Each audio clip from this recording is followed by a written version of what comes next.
So let's talk about balance. How I go about it is I shave the rear, I scissor the front and the back of the bracelet, and then I go back and look. And I want to see 2/3, 1/3 balance. So we split the dog visually after we scissor the front and shave the rear in 3 parts. That's how I do it. And then my jacket, I want to be not at the last rib because we don't have the same ribbing on every dog. Some dogs have short rib cage, some have a really long rib cage, some have, different proportions. So, but if we're lucky, we could end up at the last rib. you could, but it's not an absolute. Yeah, don't go by that. No. So 2/3 should end up on the last rib, and if it doesn't, don't go by the rib. Go by 2/3. Yep. My opinion. You agree with that? Absolutely. Okay. So we got 2 parts here for the jacket and 1 part here for the rear. Now, where are we gonna? No, I'm just saying from point of rump to your shave line should be 1/3.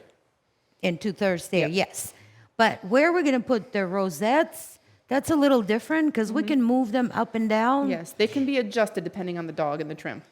So if the dog is longer, I would probably move the rosette a little further into the jacket. Then when the tail goes up, it eats up the space between the jacket and the rosette and makes the dog more compact. And remember, these are very good friends, the jacket and the rosettes. You want them to be nice and close to each other. You don't want them, to be estranged. You want them to always be kind of a group together, if that makes sense. You don't want to have them just kind of floating away off into the ocean like an island. So when we look at them, it looks like one piece belongs to the same dog. Right. Instead of one dog here, the other dog there, separated. Plus, a big shaved line here will make the dog look longer. Yes, that will emphasize the length of the loin. So always, if you're going to move your pattern, just make sure everything's moving as a unit. You don't want to just move these way back here and then leave the jacket as is. So if you find you are adjusting your pattern, just try to keep that in mind that you should always think of them as a whole and not 2 separate components. Also, how low do we put on the side? Do we put the rosette? I find depends too, especially on a lot of females that can have what we call fenders, where they have a lot of loose skin here. Yep. So sometimes you have to kind of eyeball it, but typically, I don't know about you, but I find this kind of muscle here. Yeah. That band of muscle, and that's kind of where I aim to. Exactly. Just below that That's little exactly how band I of think muscle about it. here. Yep. So if you have a perfect dog on the table, which there is no perfect dog out there, but her rear seems to be very close to perfect. She has a beautiful rear under this hair. I was just admiring it before we started.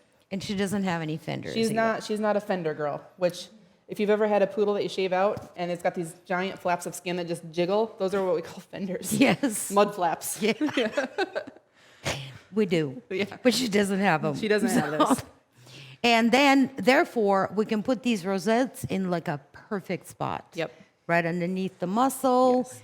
And I think right in the middle between the ilium and ischium, they could end because she's structured that way. But if she wasn't, we can adjust the structure with the pattern, is what we're saying, correct? Right, and it really helps, especially if you're just starting out, to really familiarize yourself with anatomy and the ideal anatomy of a dog because, like Pina said, there's no perfect dog. Some have really good highlights, like this dog has a beautiful rear, but maybe just not as strong of a front. But being familiar with the ideal dog will help train you as to where to set the trim, as to highlight their good areas and kind of camouflage their not so strong areas.